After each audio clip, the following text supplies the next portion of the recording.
Hello everyone. तो आज मैं साइंस फिक्शन मूवी जंग-ई को एक्सप्लेन करने वाला हूँ। तो फ्यूचर में तेजी से क्लाइमेट चेंज होने के कारण समुद्र का स्तर बढ़ता है और ह्यूमन स्पेस में जाने का फैसला करता है। वो पृथ्वी और मून के ऑर्बिटल प्लेन के बीच शेल्टर का निर्माण करते हैं और वहाँ ज्यादातर लोगों को ले जाने में दशकों का समय लगता है। मानवता के बसने के बाद शेल्टर 8, 12 और 13 खुद को एड्रियन पब्लिक नाम देते हैं और अपने फोर्स के साथ दूसरे शेल्टर पर हमला करना शुरू कर देते हैं। अब पृथ्वी पर छोड़े गए मनुष्यों को इस युद्ध में इस्तेमाल किए गए रोबोट्स के लिए गोला बारूद और पुर्जों का निर्माण करना पड़ रहा है। सेना में सबसे अच्छी सैनिक कैप्टन यंग ही है, जो प्रेजेंट में एक बर्बाद शहर में जागती है। उसके पीछे रोबोट्स आ रहे हैं और वह तुरंत अपने हथियार से हमला करती है। उसके लिए रोबोट्स को हराना बहुत आसान है, लेकिन वहाँ पर एक मजबूत 4 पैरों वाला डॉग जैसा रोबोट दिखाई देता है। यंग ही उस रोबोट को आग लगा देती है, लेकिन रोबोट के पास आग बुझाने के लिए एक सेट है और वह फिर से लड़ने के लिए तैयार हो जाता है। फिर वह अपना लास्ट शॉट लेने के लिए एक कार के पीछे छिप जाती है, लेकिन कार के शीशे पे लटकी हुई एक छोटी सी गुड़िया से डिस्ट्रैक्ट हो जाती है। रोबोट उससे गोली मार देता है और यंग ही को नीचे गिरा देता है, लेकिन जब वो अपने टूटे हुए हाथ को देखती है तो उसे पता चलता है कि वह एक एंड्रॉइड है और इसके बारे में उसे पता भी नहीं था। अचानक एक अलार्म बज जाता है और शहर गायब हो जाता है। अब हमें यह पता चलता है कि असली में यंग ही नहीं है। यंग ही कुछ साल पहले युद्ध में मर गई थी। अब साइंटिस्ट का एक ग्रुप उसके दिमाग से कॉपी का यूज कर रहा होता है ताकि वह सही सैनिक एंड्रॉइड बना सके, जिसे कॉपी किया जा सके और युद्ध में भेजा जा सके।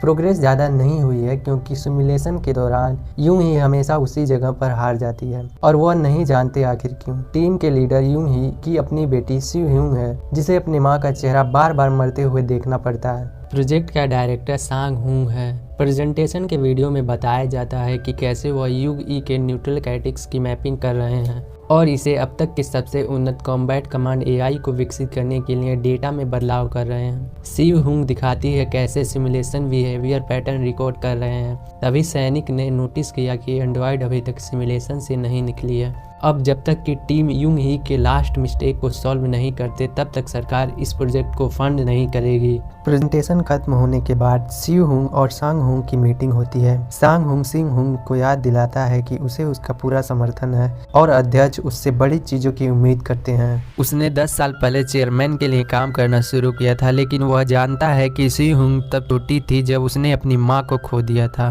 बाद में सी हुंग जे क्यूंग के साथ काम करती है, यह देखने के लिए कि नए मॉडल के साथ आखिर प्रॉब्लम क्या है। यंग ही के बचे हुए अवशेष जिंदा हो जाते हैं और जबकि उसका ब्रेन अभी भी मानव की तरह सोचता है। नकली युंग ही खुद को एक रोबोट के रूप में देखकर घबरा जाती है और दर्द में तड़पने लगती है। सी हुंग तुरंत पेन सेंसर बंद कर देती है और यंग ही गुस्सा हो जाती है और यह जानने की मांग करती है कि उन्होंने इसके साथ आखिर किया क्या है। इसलिए सी हुंग इस मॉडल के विनाश का आदेश देती है। काम होने के बाद जे क्यों कहता है कि वह यहाँ काम करने के लिए कितना एक्साइटेड है, क्योंकि वह हमेशा से युंग ही का बहुत बड़ा फैन रहा है।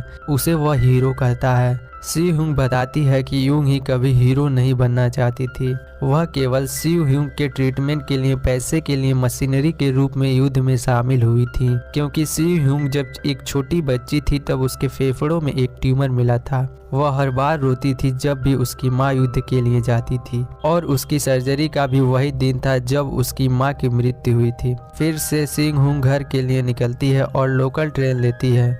वहाँ वह एक माँ को अपने बच्चे के साथ बातचीत करते देखती है। इससे उसे आखिरी दिन की याद आती है जब उसने अपनी माँ को देखा था। सी हुंग सर्जरी के लिए तैयार हो रही है और यंग युद्ध के लिए जाने से पहले अपनी बेटी को शुभकामनाएं देती है। युंग ही ने वादा किया था कि वो वापस जरूर आएगी और जाने से पहले ह्यूंग को कसकर गले लगाती है और एक दूसरे के गाल को रगड़ती है। इसके बाद ह्यूंग अपना न्यूरल एथिक टेस्ट देने जाती है, जिसे हर किसी को यह साबित करने के लिए देना पड़ता है कि वह एंड्रॉयड नहीं है। बाद में वो अपने डॉक्टर के पास जाती है और उसे पता चलता है कि ट्यूमर वापस आ गया है और इसके पास केवल 3 महीने बचे हैं। इसका मतलब यह है कि एक बच्चे के रूप में उसकी सर्जरी और उसकी माँ का बलिदान बिल्कुल बेकार गया। डॉक्टर बताते हैं कि सबसे अच्छा तरीका यह होगा कि उसकी ब्रेन को तुरंत कॉपी किया जाए और इसे एक प्रोस्थेटिक बॉडी में ट्रांसफर कर दिया जाए।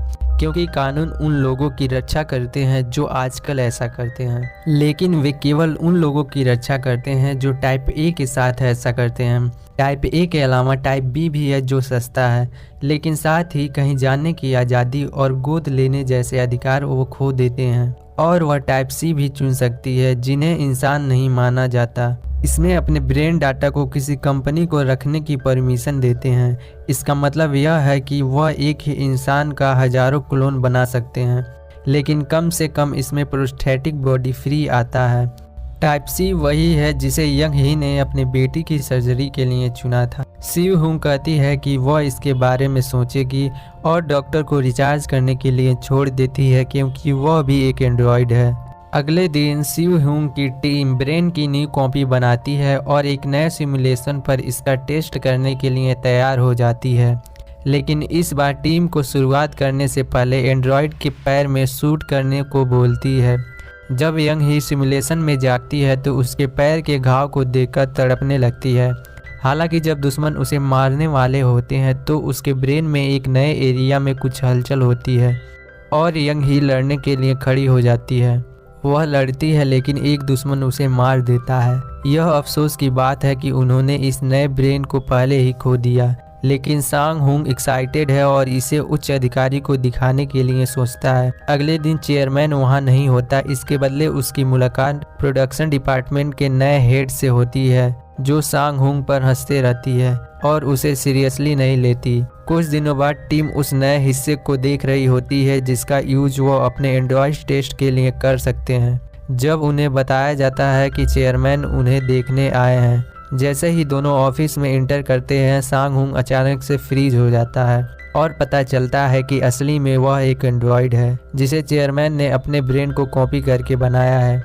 चेयरमैन एक न्यूज़ देता है कि दोनों सेनाएं एक संधि पर सहमत हुए हैं। इसका मतलब यह है कि युद्ध खत्म हो गया है और अब हथियारों की ज़रूरत नहीं है, मतलब अब इन्हें वॉरियर रोबोट की ज़रूरत नहीं है।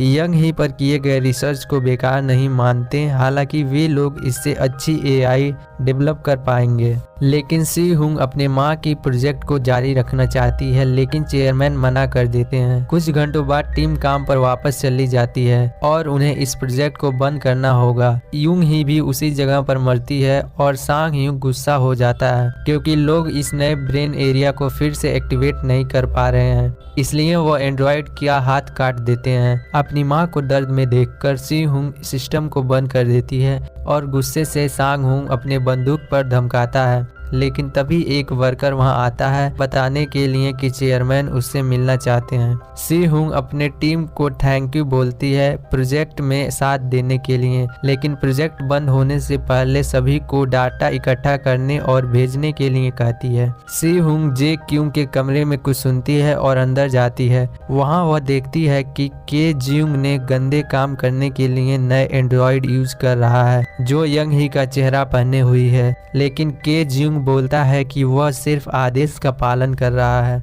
ये पता चला कि घरेलू एआई बनाने के लिए रोबोट्स को इंटीमेसी के लिए सक्षम बनाना जरूरी है और यंग ही इतना पॉपुलर हो गई है कि लोग उसे देखने के लिए बहुत सारा पैसा देने के लिए तैयार हैं। यह सब सुनकर सी हुंग रोने लगती है और कमरे से बाहर आती है। थोड़ी देर बाद प्रोजेक्ट के बंद हो जाने से पहले सी हुंग एंड्रॉयड एआई के साथ समय बिताने के लिए लैब में वापस आती है। सांग ह्यूंग पहले से वही है। उसे लगता है कि उसने चेयरमैन का विश्वास खो दिया है, इसलिए उसका प्रोजेक्ट बंद हो रहा है। तभी यंग ही को जगाती है और उसे बताया कि उसने उससे उसके दुश्मन से बचाया है और वह बहुत घायल हो गई थी, इसलिए वह उसे शांति से मरने के लिए मदद करेगी।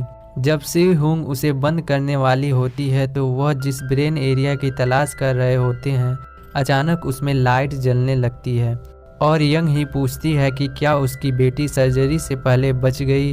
ये सुनकर सी हुंग रोने लगती है क्योंकि दोनों बार इस एरिया में लाइट इसलिए जला क्योंकि यंग ही का मानना था कि वो अपने बेटी के बारे में जाने बिना ही मर जाएगी और वह उसे बताती है कि सर्जरी सक्सेसफुल रहा और अब वे मूव ऑन कर सकती है।